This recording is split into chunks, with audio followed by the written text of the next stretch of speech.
trickle in. Great. Thank you, Ian. No problem. Thank you. No problem. All right, so I just want to take a moment to welcome you all to our first NCNOMA event, and probably not the first VA NOMA event of 2024. We are doing our Passing the Torch series again. This is our second installation, our second year doing this. It's a joint effort between VA NOMA and NCNOMA. A great way to reach across state lines and elevate the personalities and the accomplishments of BIPOC professionals in both of our communities. So we thank you so much for joining us today. Please make sure that you take time to go ahead and register for next week's talk as well. We'll have Corey Claiborne as a part of VA NOMA and our own Michael McKeever as part of NCNOMA. So please go ahead and register for that. One last thing I'll say about passing the torch is this year we're not just doing it during Black History Month. We are also going to expand it throughout the year to tackle all of the heritage months. So keep your eyes out in April for Arab American Heritage Month. We will be doing a Passing the Torch series for that accordingly. And then lastly, if you haven't already, please make sure you renew your NOMA membership. Or if you haven't renewed, please join NOMA. We would love to have you as a part of our community. With that, I'm going to turn you over to our wonderful speakers today. We have Teri Canada with EVOKE Studio out of Durham, North Carolina, as a representative of NCNOMA. And then we also have Ashleigh Brewer from Johannas Design Group out of Richmond, Virginia with VA NOMA. So with that, thank you all again for coming. Ladies, enjoy. Thank you for Shay. Yep. All right. Good morning, everyone. As Shay just said, my name is Ashleigh and this is Teri. And we're going to have a little conversation about Teri this morning. Sounds great, Ashleigh. And thank you for joining us here at EVOKE. We're excited to have you, and it's good to be in person and actually see you face to face. Yeah. Thank you for having me. So when this opportunity came up, I'm originally from North Carolina, so I was like, I would love to go home and visit and meet a new architect. So thank you for having me. And as we said, we're both ladies from North Carolina. So why don't we start with you telling us where you're from and how that led you into architecture? Okay, well, this is a long story, guys, but I am from Greensboro, North Carolina. Way to go, Greensboro, home of the Greensboro sit-ins and all that came with that. And so a lot of that influenced me. My mom went to A&T State University, and she had me when she was very middle-aged, let's just put it that way. So she was really a part of the civil rights movement that happened there. And so growing up, that really influenced my idea of the world and how things should actually work. So in Greensboro, I would say it was a fantastic place to grow up. During that time was also the time of integration, and I was bused to many elementary schools in the area until, finally got the right fit. But that was also impactful for me, and I'll tell you a little bit about that later in some of your questions. But honestly, I would say as a young African-American woman growing up, being that rooted in that history and culture there really influenced what we are here doing today at EVOKE. And so, really excited about that. Happy to be a North Carolinian. Stayed in the area after graduating from NC State University. And so Durham just seemed like a natural second home and now full-time home for me. Yeah. Nice. Yeah. Well, as you mentioned, you graduated from NC State. I did as well, so go Wolfpack. Yes. So why don't you tell us a little bit about your educational experience and any challenges that you had in that experience being a woman of color? Okay.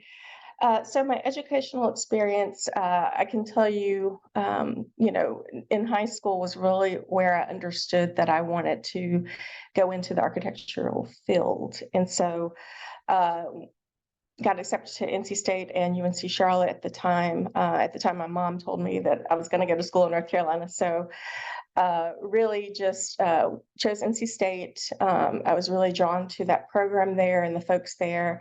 But the experience there was a little jarring just because, number one, I had not had a lot of experience with architecture and architects prior to going to NC State.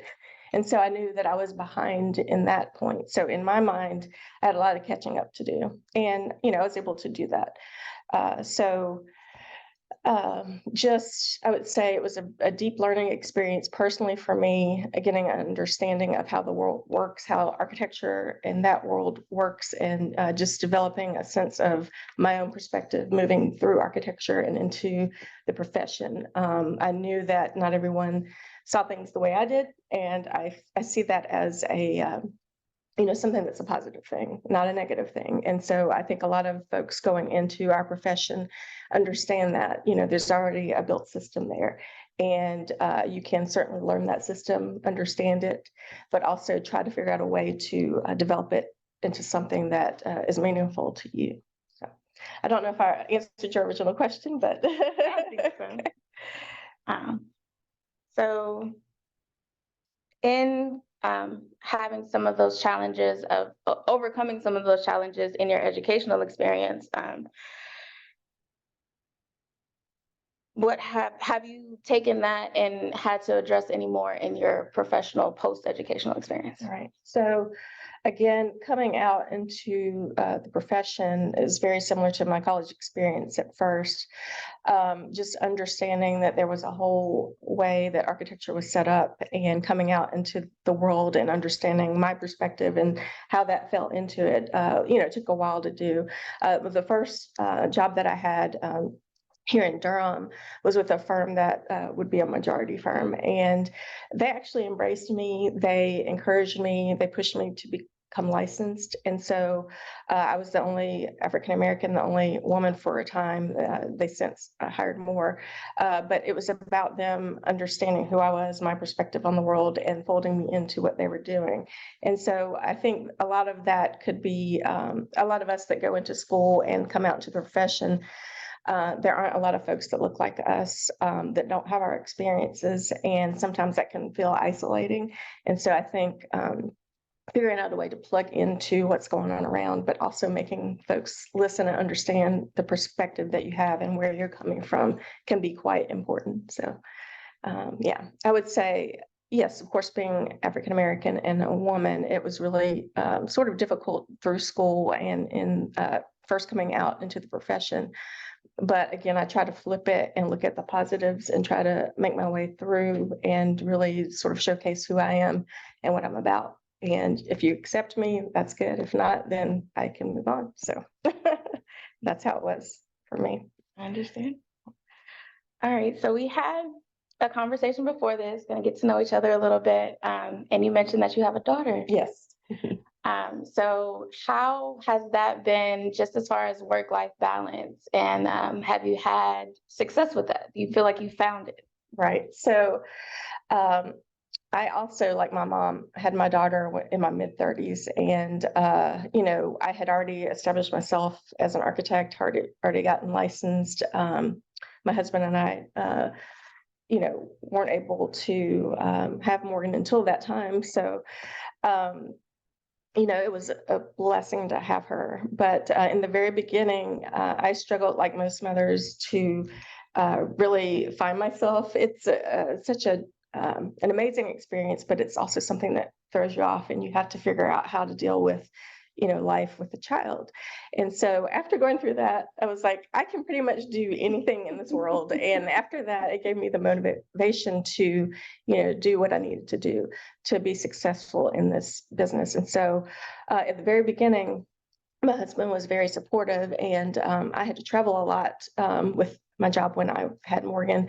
And he was at home taking care of her while I was traveling all over the country to many different projects.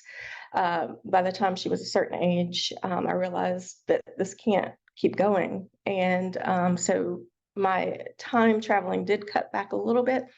But by that time, we were, Billy, Edwin, and I, my two partners, were thinking of starting EVOKE. And so by the time we started EVOKE and started really moving along with that, I realized that the way we developed our company allowed me more time to be with my daughter. And so since then, it's really been a non-issue. I'm here when I need to be. When I travel, she doesn't get upset and understands what I need to do.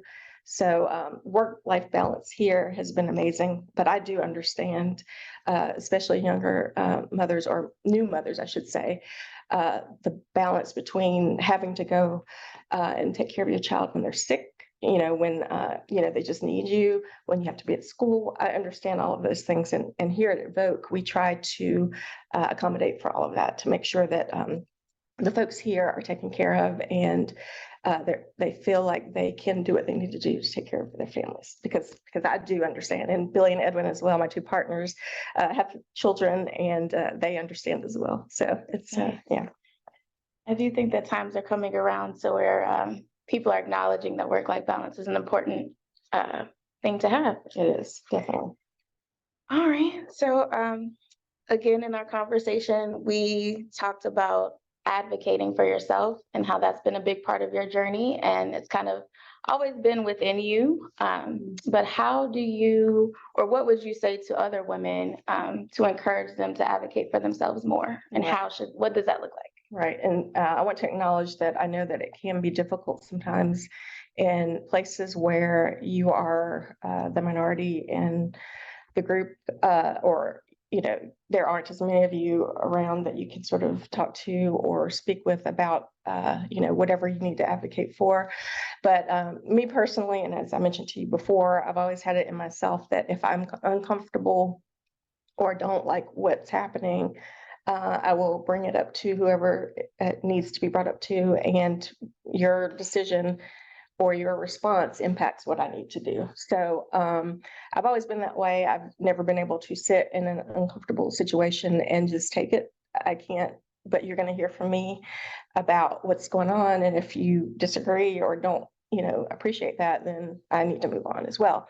So when I talk to young women or other folks that want to be mentored by me, I try to tell them in a different way, because I know not everyone is in that same space that I'm in.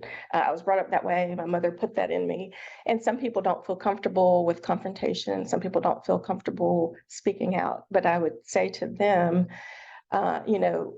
which is worse, being in a bad situation or being embarrassed or afraid to speak out. And so I know that it takes people longer to get there. So it's really more about encouraging them along the way, along their journey, not forcing them to go directly to the source and take care of it, but telling them what their options are, talking to them about how they should move forward, and just waiting for them patiently to get to that point. But to me, I'm like, let's get it done. Let's do it. But as a mentor, I know not everyone is at that same point. And so it takes time. Yeah. Indeed, indeed. And do you think, so a lot of the things are on us to do as far as women advocating for ourselves and getting that courage. Is there anything that men or leadership can do to support us in that? Yeah, and that's a good point. I think it's not all on us. I think that, men need to get a clear understanding of what women are going through.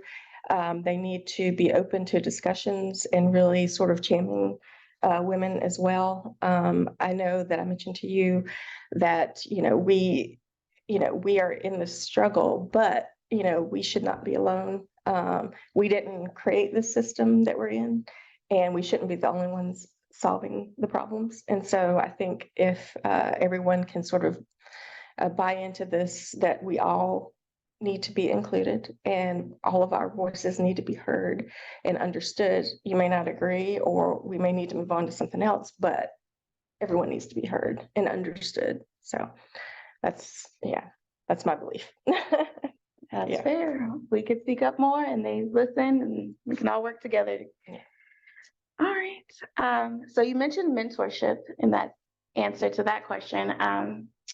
So that's something that has come up. Actually went to ArcX last year, and it came up in our roundtable discussions. Is people are looking for mentorships at every stage of their career, but how do we approach that? Where do we find a mentor? How do we go up to someone like yourself and say, hey, I'd love some help creating the rest of my career path? How do we ask for mentorship? Right. And so I know that there are several different paths, and you and I spoke about this. I am a fan of sort of the organic relationship where someone who wants to be mentored goes to a mentor and, says, "Hi, I'm so-and-so.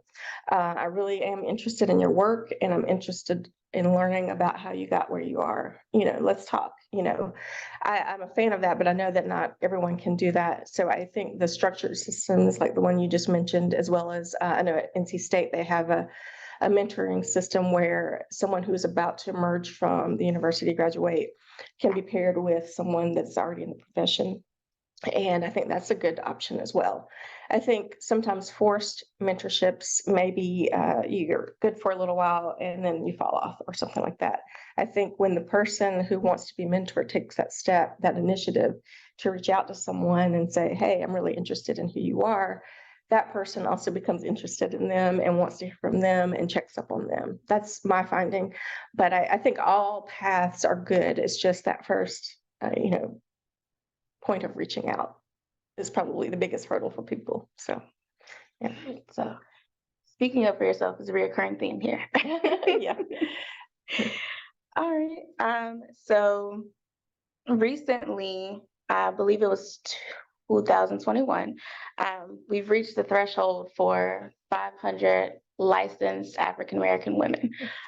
There's still so many of us out there who are not in the profession, don't know anything about the profession, or we're in the profession and we haven't gotten licensed yet. So how do you feel that, yes, we've reached that mark, but what's next? Or Right. where do you feel like, what do you feel about reaching the 500 mark? Of course, you want to celebrate when you hit a great milestone, but really it's still, a sad state that we are such a small percentage of the overall profession. And so I'm happy for all of us that have made that mark. Congratulations to anyone on here who was in that group.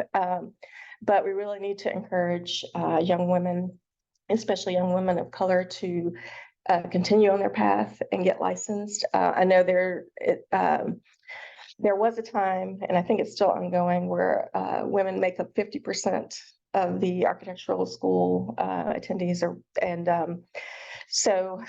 and once they get out, we found that number drops significantly, whether or not it's because they're not welcome or feel welcome into the profession, whether or not, something happens in their life that they really don't want to push forward in this profession anymore. But I think, there's a couple of things that we need to do to strengthen our numbers. And, you've already heard of, the pipeline, or feeding the pipeline. And, here at EVOKE, we try to do that outreach. We've even had young kindergarten classes local classes come by and understand and get a feel for what architecture is. We've had high school students, we've had, all kinds of students from across the state come and visit us so that we can start to teach people what we actually do. And that, impacts us as architects. It drives up our numbers, but it also helps because you'll have clients out there who have an understanding of what architecture is someday if they don't choose to come into this profession. So that's one way. I think the other way is to make sure that women feel seen, heard, and appreciated when they come out into the profession. And so going to firms that appreciate them, that understand them, and will allow them to have a voice while they're there. I think a lot of times women may feel like, they're not appreciated or promoted.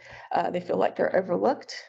And here at EVOKE, we've tried to cancel that completely out and try to really sort of make sure that women are on the path of leadership, are on the path of great designers, great, project managers, great project architects, so that every one of those fields or every one of those roles has a woman or a person of color in there. So I think people need to think strategically at their firms to make sure that everyone, that includes, men, women, whatever background you have, feel appreciated. So I don't know that that's such a hard task, but I think the more we are in schools, the more we get into the profession, people will see our faces, get an understanding of who we are and where we're coming from and our point of view, and start to understand that our point of view is important. and strengthens the firm. So that's my thoughts on that subject. And I think that kind of ties back into what we were talking about as far as work-life balance. So if you give more people the option to have the balance that they need between their work and their personal life, then they'll stay longer and do what they need to do to help your company be better. Right, that's correct. Yes. All right. So with that being said, assuming we get this work-life balance thing going and we've got men and women and they're happy in the profession and they're staying longer, where do you see architecture going? So I really think that the architectural world is opening up to unique voices and new ideas. And here at EVOKE, that is really something that our clients are receiving right now. Like I said, in school, we're taught a certain way to think, a certain way to design. And at some point, you try to break out of that and develop your own design. But what's interesting about our firm is that we have so many unique voices and backgrounds that really help to strengthen not only the design, but the entire design process. We have projects where there's representation of everyone on them. And so when our clients see us, or we have meetings with our clients, they see themselves in who we are at EVOKE. And I think that that is where this profession should go, and is certainly starting to move in that direction, where it's not just all about sort of the cape and the one guy in the back designing, but it's collaborative. It's listening and folding in unique perspectives to really strengthen the design work that is coming out of the office. And so I know that clients are receptive to that right now. And, the traditional architecture firms need to listen and see that and start to fold that in. Hopefully I'm not giving away the secret sauce here, guys, for EVOKE, but I think it's just sort of the natural sort of direction that the entire world is going in. Every single profession should be headed in that direction, which is sort of cultural, multiple points of view, and really sort of melding ideas to strengthen what you're doing and what your clients are needing from you. So, yeah.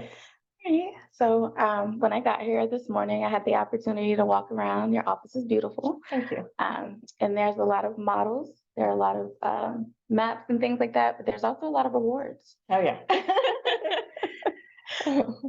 What would you say your biggest accomplishment is in being an architect? Okay, so I thought you were going to say biggest accomplishment in life, and I would have said my daughter. However, we can do both. We can do two I think being one of the co-founders of EVOKE, my goodness, everything I've just spoken about, we've tried to infuse into this practice, and to see it actually coming to life, and to have our employees believe in that and actually, enjoy that as well. It's, I can't even imagine anything greater.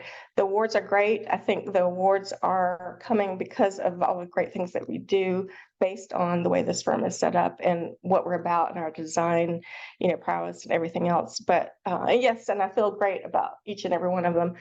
Just a few years ago, we got Firm of the Year for a Triangle, which was a huge deal. But I think we have more to come, just based on, the projects that are coming down the pipe, based on the clients that we have that are really interested in taking this sort of design journey with us, this exploration. So I'm more excited about the process. I'm excited about the team we have here at EVOKE. I'm excited about what is going to come out from that. I'm excited about, the possibility of awards, but that's not what drives me every day. What we do in this office is what drives me in my profession. And that's what I'm most excited and happy about. Yes. Now give us the fuzzy answer, the warm and fuzzy answer about your daughter. What is your... Well, I'm just, again, she is what drove me to have a passion for what I'm doing. She, the experience I had with her as a baby, that it was rough, but it was beautiful, really told me I could do whatever I wanted to do. But she's an amazing person. She'll be 16 this year. and learning to drive and all those good things. So yeah, it's been great. And so of course any parent is going to say that that's their biggest accomplishment, because truly it's a miracle, and you know, it is truly mine. So thank you for asking that. No problem. All right, so my last question for you, and I'm sure there'll be a couple in the audience, but the last question that I have for you is, I've forgotten it, hold on. Oh, and it's so cliche.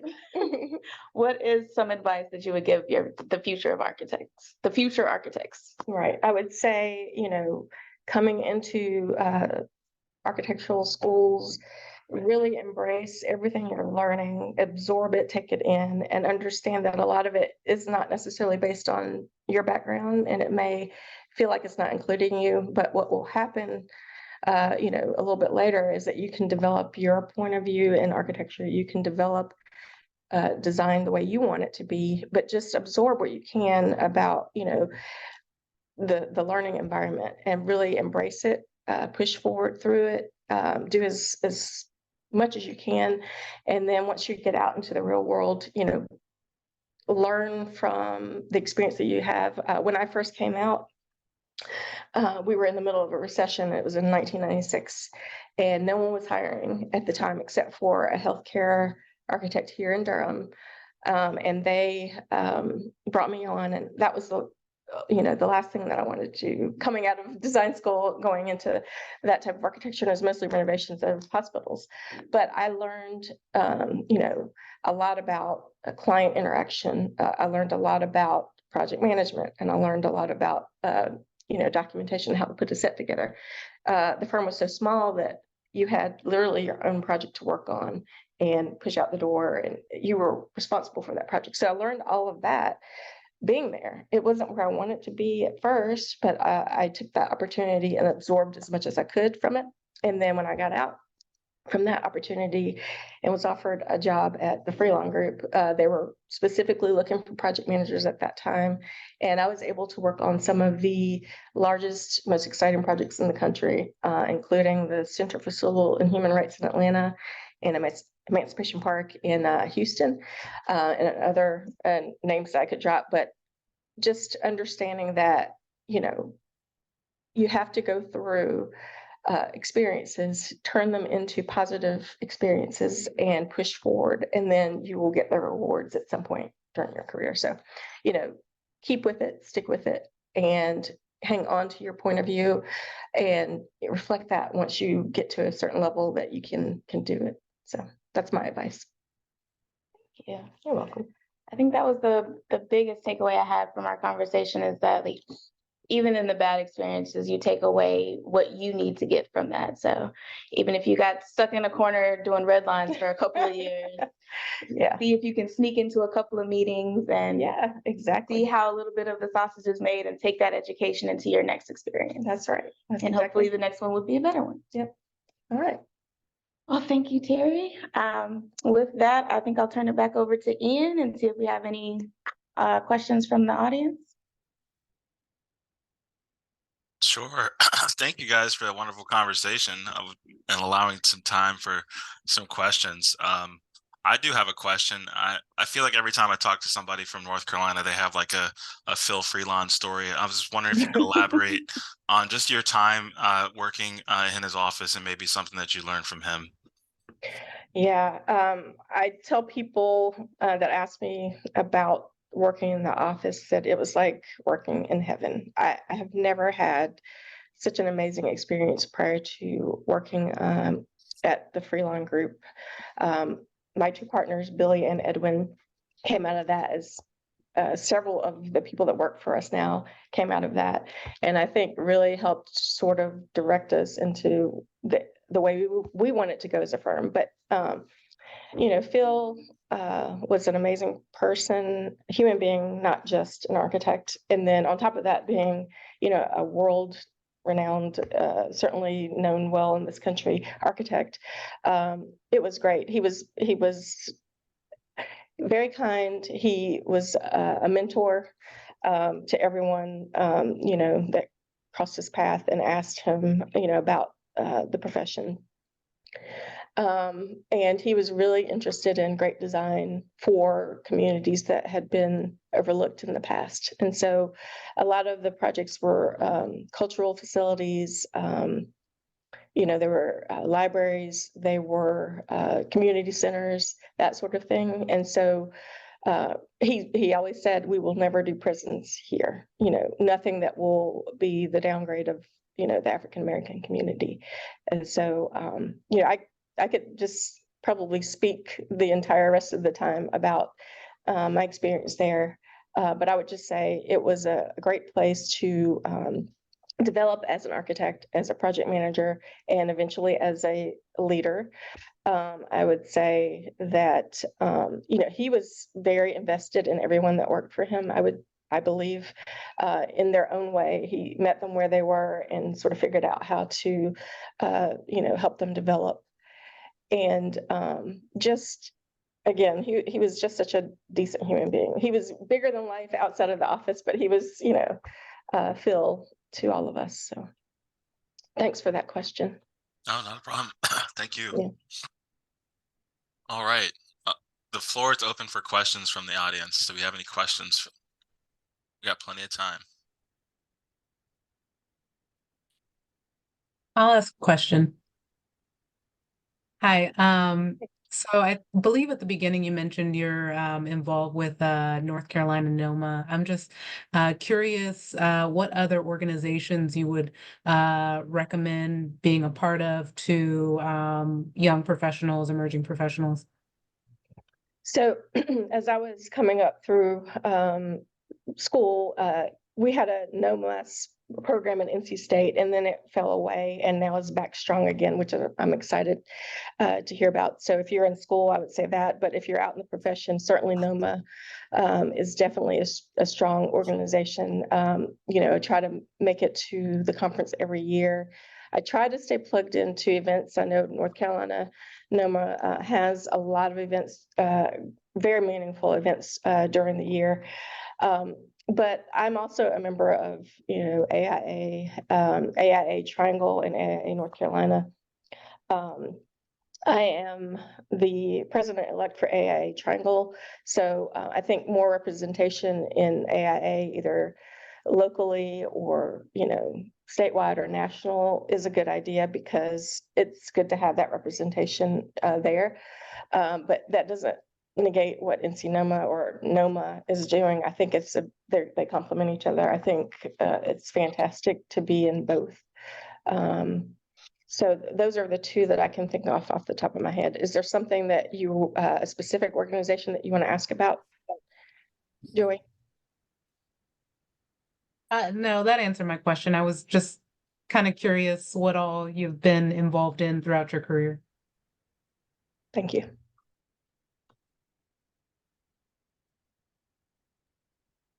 Other questions? We got a question in the chat.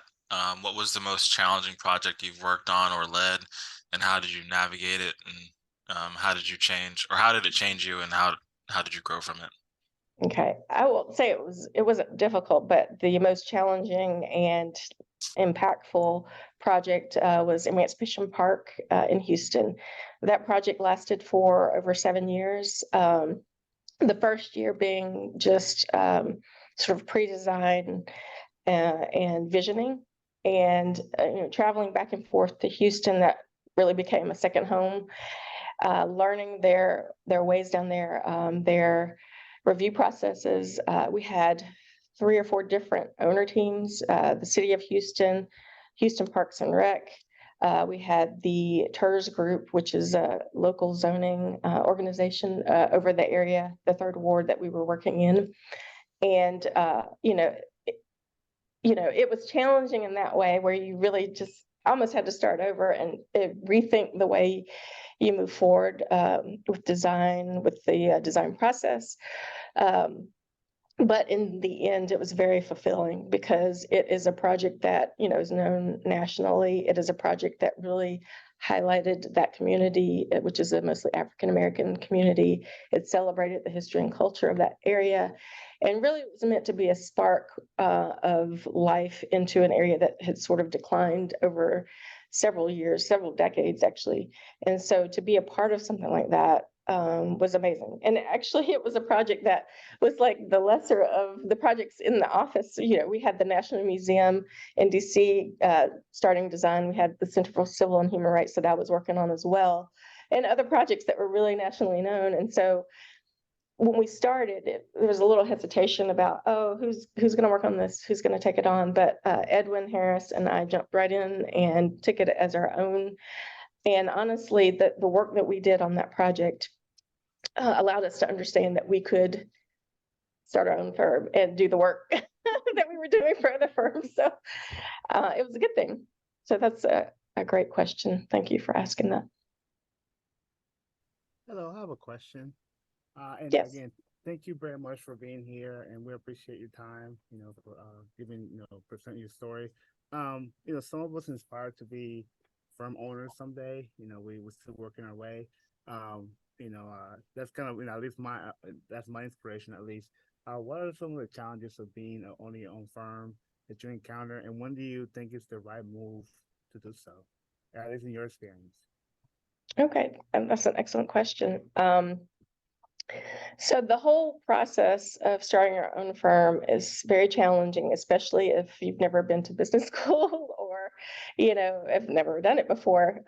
But I will say this, we did plan several months in advance, if not a year. We did a lot of research and checking on how to, or what you needed to start your own firm. We got help from others that had started their own firms in the past and got a clearer understanding of what was, going to be involved. And really just sort of setting up that beginning structure of, making sure you have a business license, making sure you have a space to do business in, all that stuff, attorneys, tax attorneys, things like that. Laying the groundwork, you have to understand it's a business first and foremost. And then once you get that groundwork laid, then you can move forward with understanding what your practice is going to be about. And of course, we had those dreams and ideas far before we started EVOKE, but sort of honing in on that and really getting an understanding of how to move forward as a firm. And then you're testing that as you move forward. So you may think you're going to go in this direction, and then life hits and you go in this direction. So I'll give you one example. When we first started, we thought, hey, we're only going to do, cultural facilities. We're going to do libraries, and we're going to do community centers. And yes, we do those things, but we were given the opportunity to do other things like elementary schools. We're at several universities in the area doing work there. We've got, projects across the country right now that we didn't necessarily know we would have, when we first started. So you have to be flexible. You have to be open to new things. You have to be able to be nimble and move to what is actually happening. And then, of course, the other example would be COVID. We were founded in 2016. We opened our office in 2017. And, just a few short years later, COVID hit, and we had to figure out how we're going to, move forward. And so the good news is that most of our clients wanted to move forward with work during that time period. And we were able to work, either at home or online. Most of you all had the same issues, but how do you work then once everything opens back up again? How do you, make life flexible for folks that work for you because they're used to, being at home? So it's been a challenge. It's been a fun challenge, especially having two partners in Billy and Edwin who, are in it with you and, understand what needs to happen. And if one person is doing something over here, the other one can pick up, and vice versa. It's been great having partners. So that would be my suggestion is, find folks that are intelligent, that can handle, those types of situations and really are flexible enough to go on the journey together with you. Thank you very much. I appreciate it. You're welcome. I'm glad Joel asked that, because it was one of my questions, but I figured it would come from them. Are any of your partners online at the moment? I don't know if they wanted to Yes. expand on that. Yeah, they're here. Billy is here and Edwin is here. I see them. They may not want to join, but they're here. Okay. Edwin or Billy, do you want to say anything?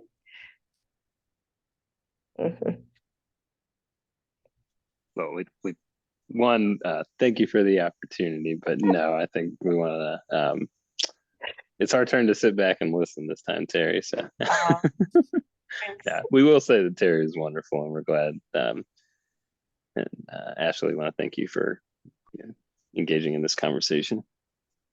Thank you. Thanks, Billy. Awesome. And our next question actually is about the conversation. So this question is actually for you, Ashleigh. How important are conversations like this to you in your career? And do you have anything that you'd want leaders in the profession to know about working with junior staff? That's a good question. I was not expecting to be questioned today. You got this. I think these conversations are very important, both personally and for the profession as a whole. Sitting down with people who can mentor me or offer me mentorship, even if it's just a one-time situation. Like, if I never talk to Teri again, I've learned a lot. I hope that's not the case. Friends forever. Yeah. But I've learned a lot just in the last week, having this conversation with her or preparing for this interview. And then as far as what do I think leadership should know? I think that goes back to the question that Teri answered, as far as I think they should just be open. So I don't think there's a list of things that I would like to tell anyone in leadership right now, as far as like do this or do that, but just be open to listening, be open to change, be open to allowing a junior staff member to make mistakes. So maybe they're not qualified to work on this project at this time, but pair them with a more senior staff and allow them to learn. And then maybe they make a small mistake, but they have that support, and then they'll learn from that experience. Did that cover it? I think you did a good job covering that question. All right. We still have time for more questions from everybody. Oh, this one's for Teri.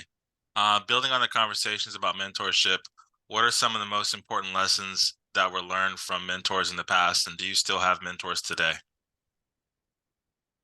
Yes, I would say I still have them. I have some mentors out there, but I would say the encouragement that I got to keep going, to move forward, was significant, especially when, let's say, you're in school and you have no idea how you're going to cross the threshold to get out and into the world, and you're nervous because you don't feel like you've learned everything in school that you need to be prepared out there. And so having a mentor in place to sort of guide you through that process has been great, or was great. And then as I'm older, just watching other women and women of color in this profession and studying them and, learning what they've done to become successful has been great. I would say a unique person that was my mentor over the past few years has been,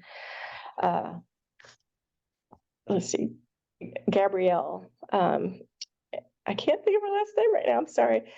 She's with Perkinson Will. She's an interior designer, and she is an architect as well. And so we had been conversing back and forth via email. She's on the West Coast.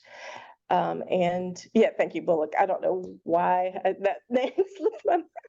Gabrielle, if you're out there, I am so sorry.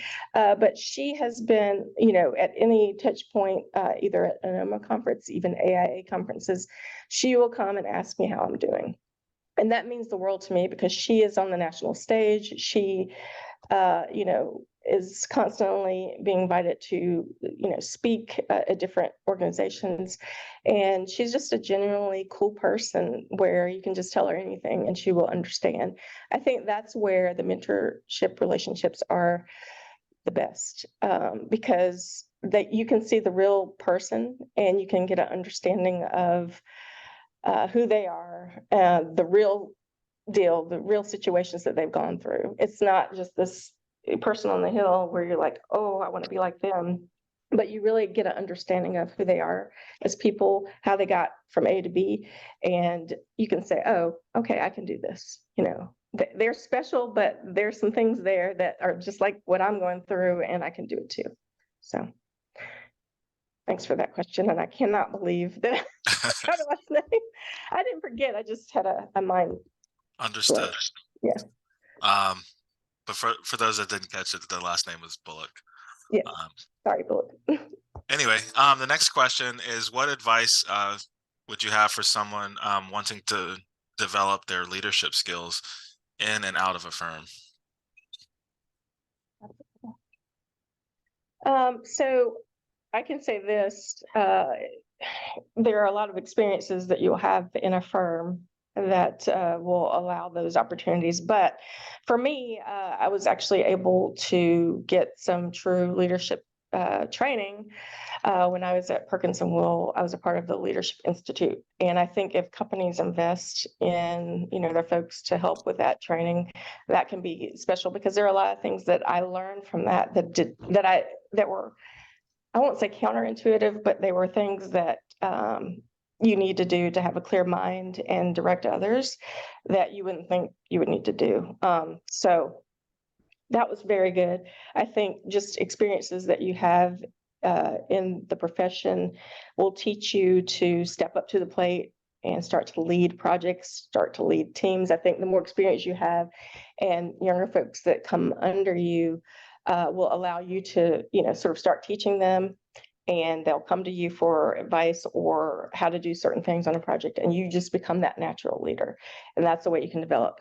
Outside of the profession, I have been involved in several organizations where I would be put in leadership positions. Number one would be, AIA Triangle, but I was also a Rotarian.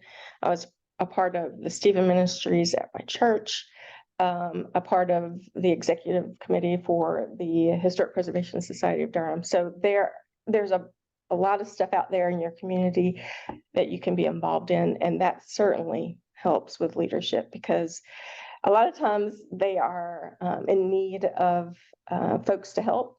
And so you'll be handed, a stack of things to do, and you have to do it, and you have to learn how to do it. And a lot of times those things are public facing, and you have to learn how to, speak publicly. So there are so many opportunities for leadership out there. You just have to take it. Okay. Okay.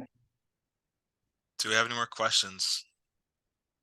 Oh, what do you do to find time to recharge and step away from the work? Well, this is so funny, because as an architect and a business owner, you never step away from the work. It's a 24-hour thing. But I think the fun part is that it's a balance there. It becomes more balanced, whereas you can, do something and then go over here and do something else. And then you can come to this situation and go, so it's more, to me, I feel more balanced now than I did when I was, working for someone else. But I like to read, but I haven't had the opportunity to dig in like I want. I've gotten the book cast, and I still haven't, gotten past the first few pages because I hadn't had time to dig in. I'm going to do that because I've got to see also the movie Origin. Mm-hmm. But riding my bike with my family. There's an American tobacco trail here in North Carolina that we get on. We either ride it or we walk it. It's amazing. If you haven't been to that area, you should try it. But I don't really have the opportunity to just go skydiving or, sailing. But I try to here and there, try to unwind and relax usually it's with my family. Yeah. Okay, good. Another question in the chat is, what is your design philosophy? That's good.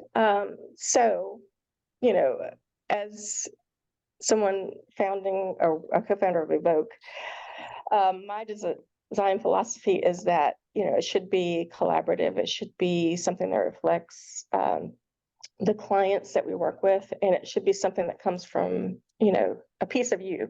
So in our office, like I said, most of the projects are collaborative, and you can come up with ideas and thoughts from anyone in the office, from the front desk to, to the partners. And so I think collaboration is key. I think understanding and allowing different voices to come together and think of, or finding a different way of looking at, a project or a solution, I think is best. That has always been my philosophy. We have some very strong designers here, including Billy and Edwin, who, have come straight out of the gate with, strong, interesting designs. But I think we've all come together and understood, that the ultimate design really should be collaborative, including the design team, the client team, all of us coming together to create something unique and different based on the unique voices that we have here, and that would be on the client side as well. Did I lose you? Your screen is gone. My screen's gone. I'm still here. Okay. Yeah, I was I don't know what thinking, happened. maybe I said that too long and you got bored and left. No, I'm still here. I don't know what happened with that. Another question we've got is with regard to leadership roles in organizations and practice. How do you make sure that that you aren't an easy target / perceived solution for a DEI initiative? How do you let your values speak louder? Yeah, and this is something that Billy, Edwin, and I always agree on. If someone, for instance, a team wants to come into the area and do work, they immediately call us, and we have to let them know up front. We are not the, MBE for your team. We are a design partner, and that is how everything will be reflected if you want us to be a part of your team. We're not going to be the, 10% engagement group. There's nothing wrong with being an engagement group, but I'm just saying we are a design firm. And so when we speak with folks like that, that's how we approach it. With clients, I would say, a lot of them now are looking at firms like ours because of the diversity, so that they can, either check a box, but a lot of times it's because they're really interested in fresh, new ideas and experiences. And so, we can have that conversation with clients, but I think it's a little touchy there. You don't want to offend them, but you want them to understand, hey, we are an excellent design firm. And, if that's what you're looking for, we can move forward with you. If you're looking for us just to check a box, then, you might want to try someone else, and we can give you the name of someone else if that's what you're looking for. Of course, when you're first starting out, you want to take every job that comes your way. You're like, where's the next, check coming from? But I think as you develop who you are and what you are and put that out there into the universe, people understand pretty quickly what you're about. And, that's how we approach it. Of course, there are going to be opportunities because of who we are. That's fine. But as long as they understand that, we excel at what we do, and, we're good, I think. Okay. Yeah.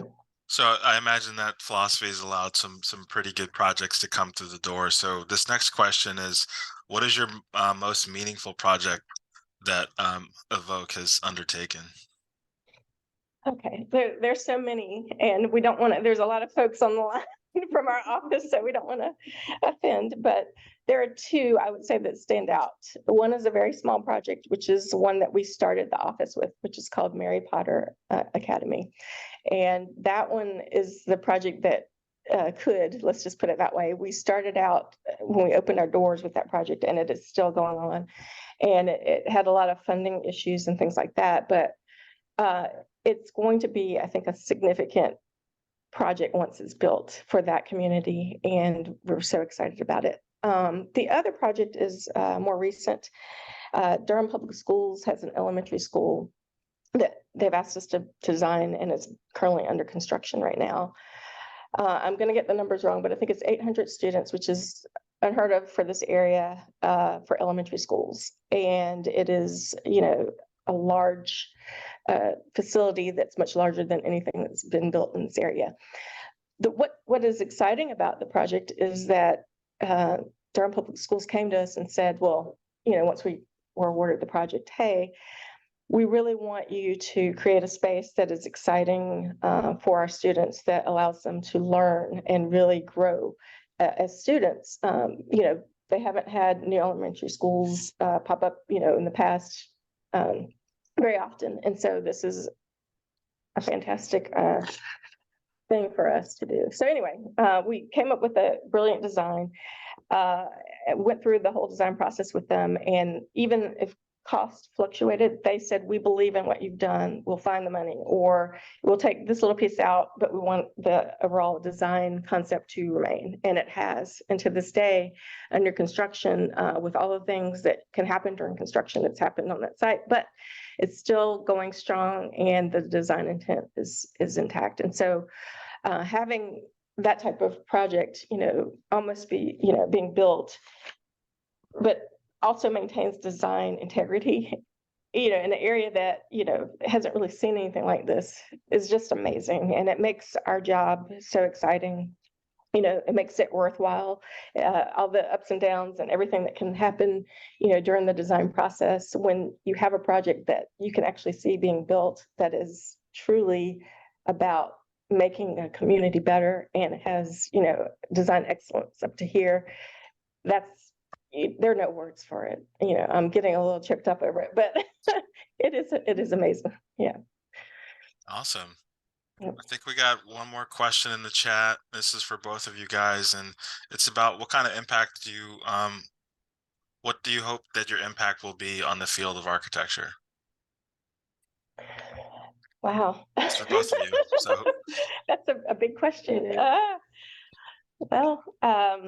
Me personally, I hope that I can be a light to folks that are going through both the education process, and who are young, women out there who are going through, their career development. I hope that, if you want to hear more about my story, you can reach out. I'm here to talk about it, but I know all the things that you're going through. Not everything that happened to me was all, roses, but you can get through this. And I hope that whatever happens here is, leaves that legacy. I would say for EVOKE, I hope that this firm continues to be what it is today, and what the folks that work for us here have made it today.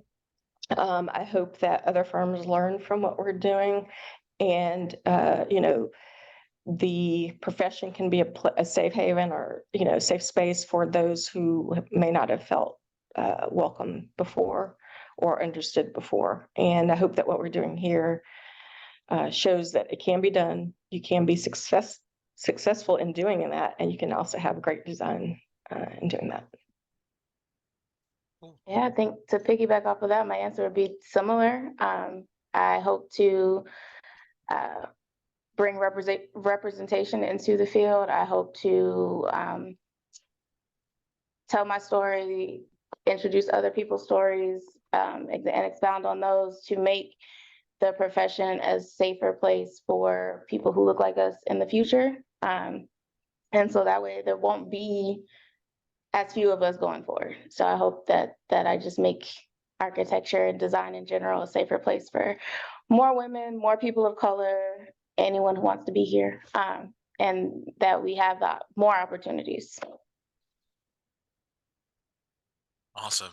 I think you guys have both made a big impact already, and will continue to do so. I really thank you for your time and sharing your story with us today, Teri. I really appreciate that. And thank you, Ashleigh, for asking those great questions. And thank you to all the people who joined us today for this collaborative event between North Carolina NOMA and VA NOMA. Vershay, I don't know if you wanted to say anything else, if you're still online.